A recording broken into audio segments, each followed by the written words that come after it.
शान्तकारं भुजगशयनं पद्मनाभं सुरेशम् शान्तकारं भुजगशयनं पद्मनाभं सुरेशम् विश्वधारं गगनसदृशं मेघवर्णं शुभांगं लक्ष्मीकान्तं कमलनयनं योगिभिर्ध्यानगम्यं वन्दे विष्णु भवभयहरं सर्वलोकैकनाथं वन्दे विष्णु भवभयहरं सर्वलोकैकनाथं सर्वलोकैकनाथं सर्वलोकैकनाथम्।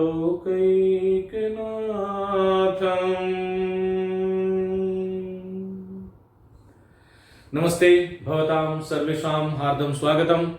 अद्य वयं वर्णानाम् उच्चारणस्थलं पठामः। अस्माकं संस्कृत भाषायां व हिंदी भाषा स्यात्। यतोहि संस्कृत हिंदी इत्यनयोः भाषयोः या लिपि वर्तते सा देवनागरी। अतः देवनागरी लिपि में जो वर्ण है वो संस्कृत में भी समान है और हिंदी में भी समान है।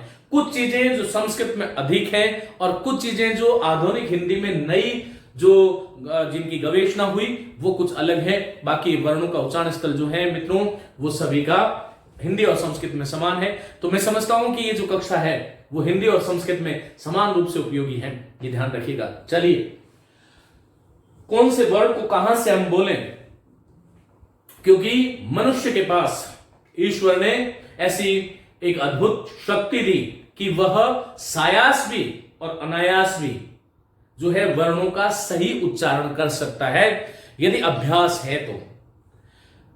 वस्तुतः उच्चारण पर यदि मैं आपको 2 मिनट बात करूं तो उच्चारण पर जो हमारा देशीय प्रभाव है, जो हमारा क्षेत्रीय प्रभाव है, वो निश्चित रूप से लक्षित होता है, परिलक्षित होता है, दिखाई देता है वो। लेकिन फिर भी कहते हैं ना, ज्ञान अग्नि सर्व कर्माणि भस्मसात् कुरुते अर्जुन, कि हे अर्जुन, जब ज्ञान की अग्नि प्रज्वलित हो जाती है तब सभी कर्मों को भस्म कर देती है। तो जब हम यदि बारंबारम यदि वयं सम्यक रूपेण अभ्यासं कुर्मः चेत यदि कस्यापि वर्णस्य अस्माकं व्यक्तिगत रूपेण यदि कस्यापि वर्णस्य वयं अशुद्ध उच्चारणं कुर्मः चेत अभ्यासेन तस्य शुद्धम् उच्चारणं कर्तुं शक्नुमः इति मम विश्वासः तु अस्ति एव। यद्यपि मम अपि उच्चारण कुत्रचित् भ्रष्ट एव अस्ति इति अहं जानामि, तदापि अहं प्रयासं करोमि यत् कथमपि अहं शुद्धं वदामि, शुद्ध वर्णस्य उच्चारणं करोमि इति मम सदैव इच्छा भवति। तो चलिए, ये वर्णों के उच्चारण स्थल की आज हम बात कर रहे हैं मित्रों।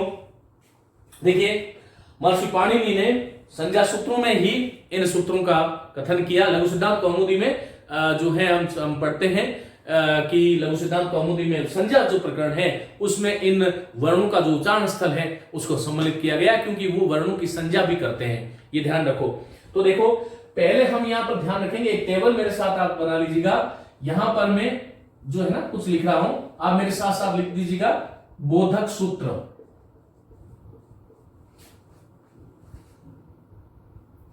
उच्चारण स्थल या बोधक सूत्र के बाद में बोधक वर्ण लिख दो, बोधक वर्ण, फिर उच्चारण स्थल,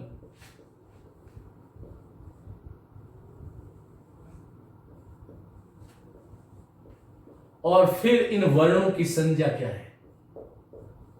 क्योंकि मैंने कहा ये संस्कृत के संज्ञा प्रकरण में पठित है, इसलिए इनकी संज्ञा क्या है। तो ये चलिएगा, एक जो है इस तरह से इसके नीचे आप लाइन खींच लीजिएगा।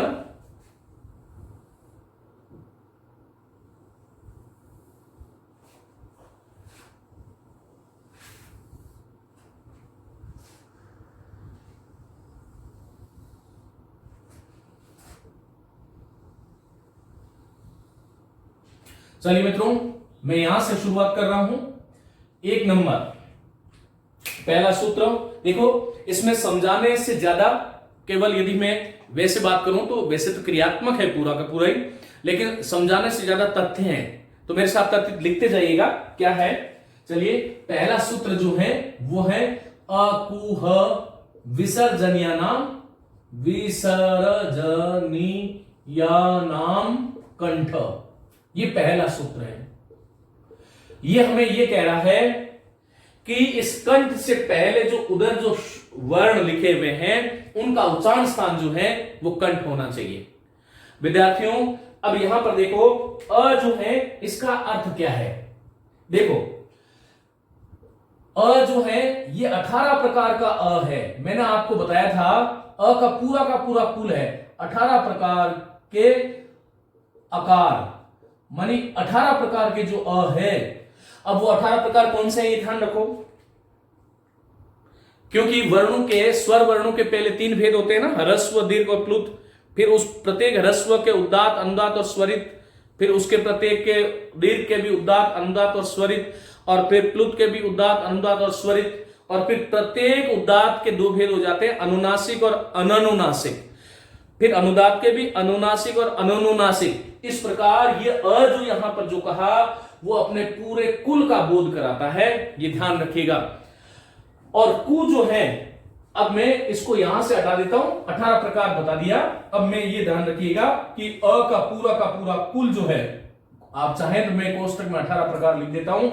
18 प्रकार का अ, और ये जो कु है ना, देखो याद करो, जब मैंने एक व्यंजन की जब बात करी थी, और व्यंजनों में मैंने आपको बताया था वर्गीय व्यंजन, उस वक्त मैंने आपको ये बताया था कि कु चू टू तू पू ये उदित वर्ण कहलाते हैं। और कु का अर्थ मैंने वहां पर लिखा था पूरा का पूरा क वर्ग, मानी क का पूरा परिवार। तो क ख फिर घ घ और अंग। एक तो ये ध्यान रखिएगा मेरे विद्यार्थियों, हम इनका उच्चारण जो है ना वो करते हैं के, खे, घे, घे, इस तरह से, और फिर इसका तो ण में नंग पता नहीं क्या है। और देखिएगा इनका शुद्ध उच्चारण कैसे है, तो ये ध्यान रखो। देखो, मैंने अभी पहले वाली क्लास में आपको बताया है अल्प प्राण महाप्राण, तो क अल्प प्राण है, ख महाप्राण है, तो उसको बोलो भी ऐसे ही क ख, फिर ग घ, और फिर अंग है ये, जैसे वांग में मैंने आपको शब्द बताया था। तो खैर, तो क ख ग घ और अंग, इनका उच्चारण स्थान जो है वो क्या है, बोलो कंठ है। और इसलिए मैं यहां पर लिख देता हूं कि इनका उच्चारण स्थान क्या है, कंठ है। और इन वर्णों की संज्ञा क्या है, बोलो कंठ है। अब यहां पर एक छोटी सी बात है, लेकिन छोटी छोटी बातें कई बार जीवन में बहुत बड़ा जो है अंतर पैदा कर देती है। आपसे एग्जामिनर पूछ रहा है कि क इत्यस्य वर्णस्य का संज्ञा। मेरी बात को ध्यान से सुनना, इनमें मैं नया कुछ नहीं पढ़ा रहा हूं, ये जो पहले से सब कुछ है उसी को मैं व्याख्या कर रहा हूं, लेकिन मैं एक नई दृष्टि दे रहा हूं कि आपको इस प्रकार से इन प्रश्नों का उत्तर करना है। आपसे कोई एग्जामिनर ये पूछ रहा है कि क या ख या घ, इसके आगे कार लगा देता है, क्योंकि वर्णों को बताने का तरीका यही होता है, ककार खकार गकार, मैं आपको बता चुका हूं। तो या फिर क इन्वर्टेड कॉमा और इत्यस्य वर्णस्य का संज्ञा। अब वो कंठ भी दे रहा है, कंठ भी दे रहा है, तो कंठ उसकी संज्ञा नहीं है विद्यार्थियों, कंठ तो उसका उच्चारण स्थल है और कंठ उसकी संज्ञा है, ये हमें ध्यान रखना है। तो ये एक मोटा अंतर जो था ना वो यहां पर। और यदि उच्चारण स्थानम पृच्छते, यदि उच्चारण स्थान पूछा जा रहा है तो वहां पर कंठ मत करना। जब वर्णों की ये संज्ञा शब्द आ जाए तो इनमें से जितने भी वर्ण आएंगे उनकी कंठ संज्ञा होगी। और उच्चारण स्थानम यदि आ जाए, स्थल या स्थान, यदि ये शब्द प्रश्न में आ जाए तो वहां पर आपको कंठ करना है। ये बात आगे भी सब जगह लागू होगी, ये आपको ध्यान रखना है। तो मैं यहां तक आ गया हूं। 18 प्रकार का, कु का मतलब क वर्ग, और ह देखिएगा। अब इसमें ह जोड़ लो, ह जो है उसका, और यहां पर आगे क्या है पढ़ो, विसर्जनीय। फिर यहां नाम तो षष्ठी विभक्ति है, तो ये विसर्ग। देखो विसर्जनीय जो है, ये विसर्जनीय और विसर्ग ये पर्याय है। ये विसर्जनीय और विसर्ग एक दूसरे की पर्यायवाची है। विसर्जनीय कह दो या विसर्ग कह दो, एक ही बात है, भ्रमित नहीं होना है। तो विसर्जनीय का उच्चारण स्थान कंठ है। अब देखो एक और बात, अब यहां पर क्या, अयोगवाहा जो है वो आश्रय स्थान भागिनः भवन्ति। यदि विसर्ग का उच्चारण स्थान, मैंने आपको पूर्व की कक्षा में बताया होगा कि राम में है तो रामः और हरि में है तो इसका उच्चारण स्थान जो है ना वो तालु हो जाता है, क्योंकि र में ई मिला हुआ है। लेकिन सामान्य विसर्ग का उच्चारण स्थान यदि आपसे पूछा जाए तो वो कंठ होता है। ये हमें ध्यान रखना, ये तो आश्रय स्थान के भागी होते हैं। जिस विसर्ग से पहले जो स्वर है उस स्वर का जहां से उच्चारण होता है विसर्ग का भी वहीं से उच्चारण होता है। जैसे मैंने आपको कहा रामयो हो, तो रामयो ह नहीं बोलना हो, और वहां पर कंठ तालु आ गया। तो ये थोड़ी सी ये चीज जो है ना हमें थोड़ा यदि ध्यान से आप समझोगे तो इस चीजें समझ में आ जाएगी। तो यहां पर ह जो मैं विसर्जनीय मानी विसर्ग जो कह रहा हूं वह सामान्य विसर्ग जिसमें अ आता हो, अ से परे जो विसर्ग है उसका उच्चारण स्थान कंठ है, क्योंकि अ का उच्चारण स्थान भी कंठ है, ये ध्यान रखना। तो ये इतने वर्ण जो है इनका उच्चारण स्थान तो कंठ हो गया, और इनकी जो संज्ञा है मित्रों वो जो है वो कंठी हो गई। पहला सूत्र समाप्त हो जाता है। चलिए आगे चलता हूं। दूसरा सूत्र आपका कहता है कि ई चू य शानाम तालु, ये षष्ठी विभक्ति है सब। और दूसरी बात, यदि थोड़ा सा आप लोग नहीं घबराएं तो मैं आपको बता दूं कि ये सारे के सारे जो वर्णोच्चारण बोधक जो सूत्र हैं उन सभी सूत्रों में इतरेतर द्वंद्व समास है। एक तो वकार से दंतोष्टम, ओदौतो हो कंठोष्टम और एदयितो हो कंठ तालु, इन तीन को छोड़कर के बाकी सब में इतरेतर द्वंद्व है। मैं थोड़ा सा अपने विषय से थोड़ा सा ऊपर की तरफ बढ़ रहा हूं, घबराना नहीं है। जिनको नहीं समझ में आए कोई नहीं, आगे जैसे जैसे हम समास पढ़ेंगे समझ में आ जाएगा। देखो क्यों है इतरेतर द्वंद्व, क्योंकि इसका विग्रह करते हैं अश्च कुश्च हर्ष विसर्जनीय इति अकुह विसर्जनीयाः तेषाम अकुह विसर्जनीया नाम इतरेतर द्वंद्व। इतर का इतर के साथ, एक संज्ञा का दूसरी संज्ञा के साथ जब समास हो जाता है तब हम उसको इतरेतर द्वंद्व कहते हैं। यदि आपको कोई ये पूछ ले कि भाई ये इन अस्मिन सूत्र कह समास कौन सा समास है, तो हमें यह ध्यान रखना है कि जो है इतरेतर द्वंद्व समास से इसका निर्माण हुआ है। अस कुश, इसी तरह से ईश चुष्ट यश शश्च इचु यशाः तेषाम इचु यशानाम, और फिर तालु आ गया, इतरेतर द्वंद्व समास बन जाता है। इसी प्रकार से सर्वत्र जानना चाहिए। चलो अब आपको कोई समस्या नहीं आनी चाहिए। मैं जहां तक समझता हूं ये ई जैसे 18 प्रकार का है तो ई का भी पूरा परिवार जो है वो मित्रों 18 प्रकार का है। और कु का मतलब कवर्ग था तो चू का मतलब चवर्ग हो गया। और इसका उच्चारण पुनः जो है आज यहां पर आप सीख लोगे, और जीवन में, क्योंकि शिक्षक जो है वो एक सुधरता है तो अपने जीवन में हजारों लोगों को प्रकाशित कर सकता है। शिक्षक की भूमिका इस संसार में बहुत महान भूमिका है।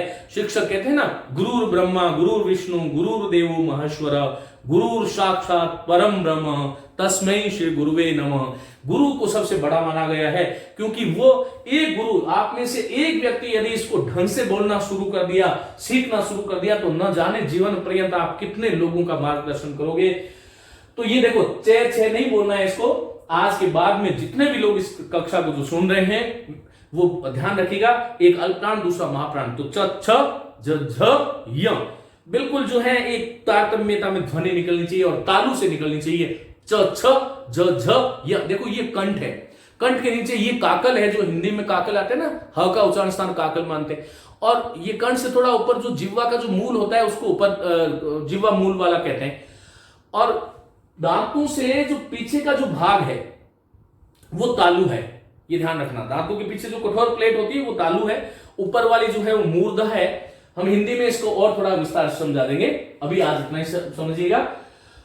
तो चू का मतलब क्या हो गया, चवर्ग। और आगे क्या, देखो ये सूत्र खुद ही कह रहा है कि मेरे अंदर यह है और यहां पर क्या है, श है। और यही कारण है कि मित्रों देखो ये वाला इस श का प्रयोग हमेशा ही इस च वर्ग के साथ होता है, ये ध्यान रखना। जैसे मैं मतलब कोई भी शब्द जो लिखूंगा ना उसमें यदि ये तालव्य शकार ये च छ ज है तो उससे पहले उसकी पीठ पर हमेशा ये तालव्य शकार ही बैठेगा, माने च वर्ग का जो उच्चारण है वही श का उच्चारण है। तो स श और श, स श श, स श श, इस तरह से हमें बोलना है। तो ये च छ ज झ य और श और ई 18 प्रकार का जो है उसका इसका उच्चारण स्थान क्या है? तालु है। और तालु से जो वर्ण बोले जाते हैं विद्यार्थियों वो क्या है? बोलो, तालव्य है। आगे चलता हूं, बात यहां पर समाप्त हो गई और आगे वाला सूत्र है ऋटूर षाणाम मूर्धा। ऋटू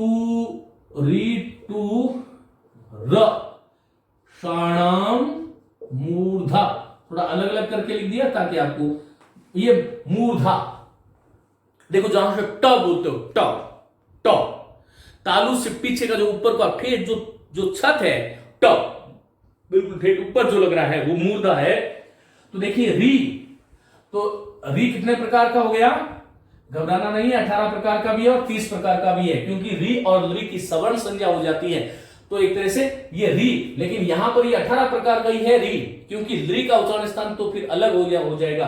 तो री 18 प्रकार का, टू का मतलब टावर, तो ट ठ ड ध और न, और इसके साथ में क्या जोड़ दो? बोलो, एक र जोड़ दो और एक श जोड़ दो। मानी जहां से र बोला जाता है वहीं से श, जहां से ट श, इसका उच्चारण आप ऐसे कर सकते हो, च श। आगे चलो, और ये कहां से बोले जाएंगे? बोलो, मूर्धा से। और मूर्धा से बोला जाएगा, जो वर्ण उनकी जो संज्ञा होगी वो मूर्धन्य होगी। एक शब्द में कहूं तो ये इतने वर्ण मूर्धन्य संज्ञक है और इनका उच्चारण स्थान जो है वो मूर्धा है। ये बात आपको समझ में आई होगी। चलिए मैं आगे चलता हूं मित्रों। आगे वाला सूत्र जो है वो है ऋतुल्य सानाम दंता। चौथा जो सूत्र है वो ये है ली, फिर तू, फिर ल, सानाम दंता। थोड़ा अलग अलग लिखा है ताकि जो है, अब ये यहां पर देखो दंता क्यों प्रयोग हुआ? तालव्य तो नहीं हुआ, क्योंकि तालु तो एक ही होता है, लेकिन दांत जो है वो एक नहीं होते। दंतः दंतो दंतः। अब देखो, एक तो ली, कितने प्रकार का ली हो गया? 12 प्रकार का ली हो गया। और तू का मतलब तवर्ग हो गया, तो त, थ, द, ध और न। अगेन जो है इसको बोलने का आप अभ्यास कीजिएगा, त, थ, द, ध, न। और आगे क्या है? बोलो, ल। और आगे क्या है? स।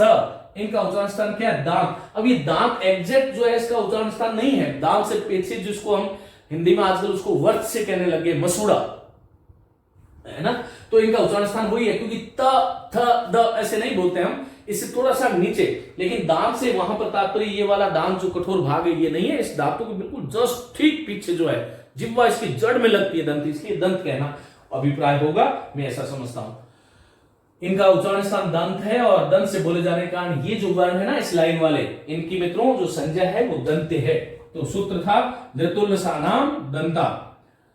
आगे चलते हैं। आगे वाला सूत्र है 5वां, और 5वां सूत्र हमें कह रहा है उ, फिर ये पू बड़ा आएगा, कोई कारण है आगे बता दूंगा। पद्यमानीय मानिया नाम, और यहां पर मैं म अलग करके औष्ठ कर देता हूं। ये देखो औष्ठ 2 है इसलिए द्विवचन का प्रयोग हुआ है, ध्यान रखना। अब यहां पर एक चीज और आपको ध्यान रखना है कि औष्ठ से बोले जाने वाले वर्ण, और ये देखो मैं बता रहा था ना इसमें दंत का मतलब दंत नहीं है, तो जिसके दांत नहीं होते ना वो भी त बोल देता है, लेकिन जिसके औष्ठ नहीं होता वो कभी भी प नहीं बोल सकता। हिंदी में एक प्रश्न आया था 2010 में ऐसा ही परीक्षा में, कि जिसके नीचे वाला औष्ठ काट दिया जाए वो कौन से वर्ण का उच्चारण नहीं कर सकता, उसमें ऑप्शन में था प। तो प का उच्चारण यस्य जनस्य औष्ठो न भवति सह कदापि उ इत्यस्य तथा स पकार मानी प वर्गस्य उच्चारणं कर्तुं नैव शक्नोति, वो उच्चारण उसका नहीं कर सकता, ये ध्यान रखना। तो ये कह रहा है, देखो यहां पर तू आया, टू आया, चू आया, पू आया, लेकिन यहां पर क्या आया? पू आया। क्यों आया? दिमाग लगाओ। देखो एक तो है उ, ठीक है, और एक क्या है? उपदमानीय है। उपदमानीय, बात समझ में आ गई होगी आपको। तो उ मिलकर के बड़ा हो गया, तो पू बड़ा का प्रयोग हुआ है। उपदमानीय, उपपद्यमानीय, उ फिर प माने उ वाला और फिर उपदमानीय। तो यहां पर जो है प के आगे, पू के आगे उपदमानीय आ गया था, इसलिए बड़ा हो गया है ये। उपदमानीय क्या होता है ये पता ही है आपको? प और फ के पहले जो आधा विसर्ग ये ऐसा आ जाता है ना, इनको यदि आपसे कोई पूछे ये क्या है तो ये उपदमानी है। तो मित्रों ये ऊ कितने प्रकार का हो गया? अब तो आपको सारी बातें समझ में आ गई होगी। ये जो ऊ है ये 18 प्रकार का है। और पू का मतलब प वर्ग है, तो प फ, इसका उच्चारण भी ऐसे करें, प फ, फिर ब, भ और म, और फिर क्या है आगे, कुछ नहीं है, और साथ में क्या लिख दो, उपदमानीय। उपदमानीय 2 वर्ण है ना, इनका जो उच्चारण स्थान है मित्रों, इसमें जो है इनका उच्चारण स्थान जो है वो क्या है, बोलो क्या है, ओष्ठ है। और ओष्ठ से बोले जाने के कारण इनको हम क्या बोलते हैं, बोलो ओष्ठ्य वर्ण बोलते हैं, मानी ओष्ठ इनकी संज्ञा है, ओष्ठ इनका उच्चारण स्थान है। चलिए आगे चलते हैं। आगे कह रहे हैं कि यमगणनानाम नासिका च, यमगणनानाम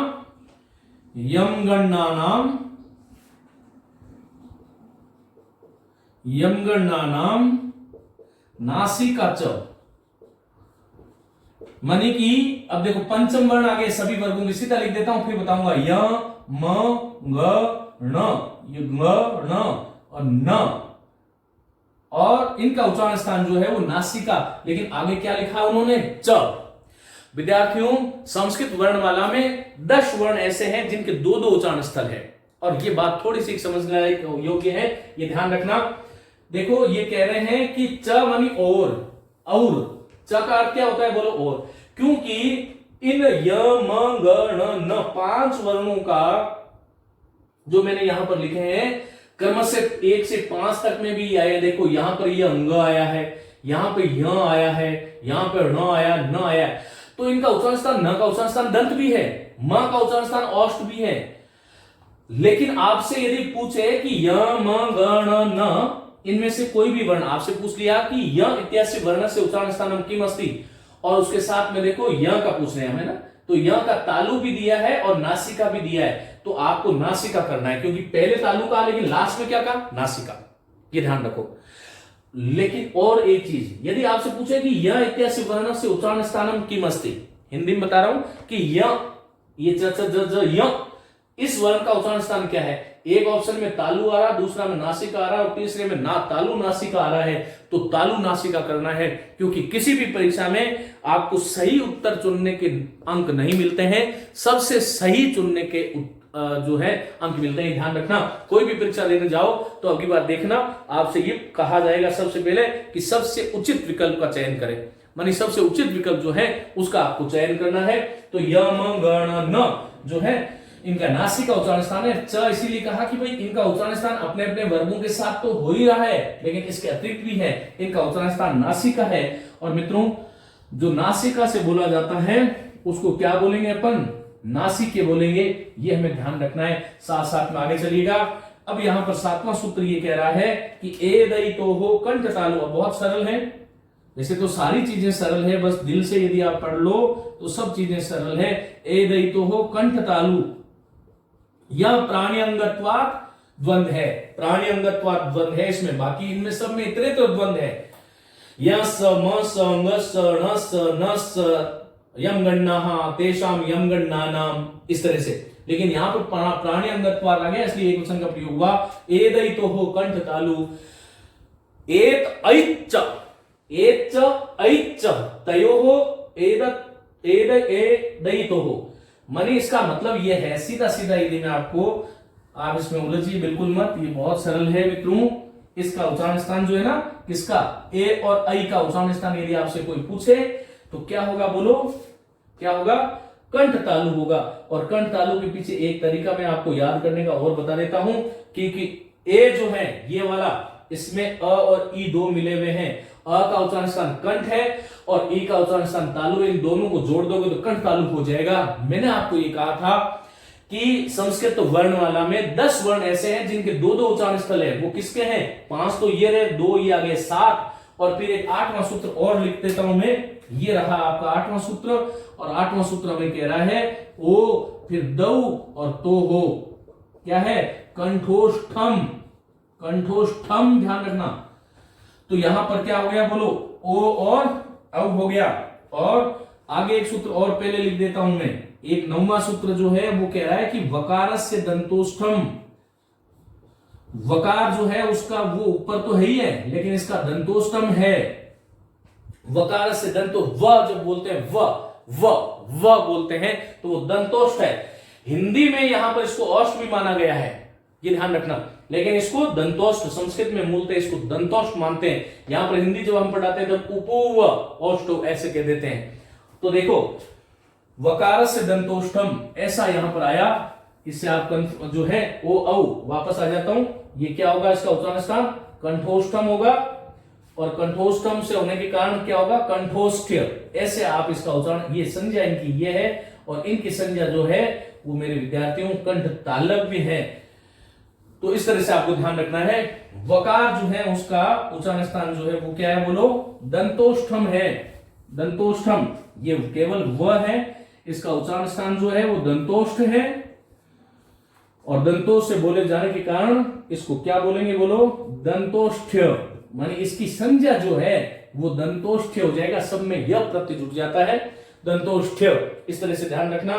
और 10वां जो सूत्र है वो हमें क्या कह रहा है, जिह्वा मूल्यस्य। देखो ये जिह्वा, फिर ये मूल्यस्य, जिह्वा मूल का मूल्य वर्ण जो है उसका उच्चारण स्थान क्या होता है कि जिह्वा मूल्य होता है। जिह्वा मूल्य से जिह्वा मूलम क्या होता है, ये जिह्वा मूल। तो आप सभी को पता है कि जब मैं क और ख के ऐसे जो है वो क्या कर दूं, अर्ध विसर्ग कर दूं, तो ये जिह्वा मूल्य हो जाएगा। इनका उच्चारण स्थान क्या हो जाएगा, जिह्वा मूल्य, और संज्ञा भी, संज्ञा जो है वो भी जिह्वा मूल्य संज्ञा हो गई। देखो उपद मानिए तो वहीं से बोले जाते हैं जो खुद का वर्ण बोला जाता है, लेकिन जो सामान्य क ख जिसको हम बात कर रहे हैं इसका उच्चारण स्थान कंठ है, और इसमें क और ख के पीछे यदि ये आगे ये यदि अर्ध विसर्ग दे दे तो उसका फिर कंठ कर दोगे तो गड़बड़ हो जाएगा। इसका जो उच्चारण स्थल है मित्रों वो क्या होगा, बोलो, जिह्वा मूल होगा। और फिर लास्ट में कहते हैं नासिका अनुस्वारस्य। अनुस्वार जो है, अनुस्वारस्य नासिका या नासिका अनुस्वारस्य, ये नासिका जो है, अनुस्वार जो है, ये 11वां सूत्र है। ये माने अनुस्वार कौन सा, ये अनुस्वार जो है, अनुस्वार से नासिका, इसका उच्चारण स्थान क्या हो गया, ये अनुस्वार किसी भी वर्ण को व्यक्त करने के लिए मैंने आपको अनुस्वार का अर्थ बताया था, याद रखना। अयोग वहां में मैंने 4 प्रकार के वर्ण बताए थे, अनुस्वार, विसर्ग, जिह्वा मूल और उपध्मानीय। तो ये जो है अनुस्वार जो उसका उच्चारण स्थान क्या हो जाएगा, नासिका हो जाएगा, और नासिका तो उच्चारण स्थान है, और नासिका से जो बोले जाने वाला होने का इसको भी, अनुस्वार को भी हम यमगंडम की तरह नासिक कहते हैं। तो ये था आपके वर्णों का उच्चारण स्थल। आप इसको यदि एक बार, अब देखो ये ध्यान रखो कि देखो 5 वर्ण तो मेरे विद्यार्थियों ये वाले, 2 वर्ण ये, 2 वर्ण ये और 1 ये कुल मिलाकर के 10 वर्ण है जिनका 2-2 उच्चारण स्थल है। ये ध्यान रखना बहुत आवश्यक है। महत्वपूर्ण बात यह भी थी कि मैंने आपको बताया कि अंग का जब उच्चारण स्थान पूछे और नासिका नहीं हो तो कंठ कर सकते हो, कंठ के साथ में जब नासिका आएगी तो कंठ को छोड़ के नासिका करना पड़ेगा। लेकिन कोई ऐसा विकल्प आ जाए जिसमें कंठ और नासिका दोनों आ जाए तो फिर आपको कंठ और नासिका की तरफ देखना ही नहीं है, उसकी तरफ नहीं देखना है, फिर आपको सी की तरफ कंठ नासिका, क्योंकि सर्वासु उचितम, सबसे जो उचित विकल्प होगा, सर्वेषु उचितम विकल्पम किमस्ति चेत् सी एव भविष्यति। यदि ऐसा इस प्रकार के प्रश्न आते हैं तो इसके साथ में मुझे नहीं लगता कि कोई भी समस्या आपको वर्णों के उच्चारण में आएगी। मुझे तो नहीं लगता। आप हिंदुस्तान की कोई भी परीक्षा दे दीजिएगा, इसके बाहर आपको कभी कुछ भी नहीं पूछने वाले, लेकिन इनको आपको थोड़ा सा याद करना पड़ेगा ढंग से। जितनी चीजें मैंने आपको बताई उसको आपको याद करना है। फिर भी यदि आपको कोई चीज इसमें से समझ में नहीं आई हो तो मैं आपके लिए तैयार हूं। कमेंट बॉक्स में जाकर के आप ये बताइएगा कि आपको इसमें ये समस्या आई है। तो चलिए मित्रों, आज की कक्षा को मैं यहीं पर समाप्त करता हूं, और ये था हमारा आज वर्णों का उच्चारण स्थल। आप सभी को शुभकामनाएं। नमस्ते, धन्यवाद।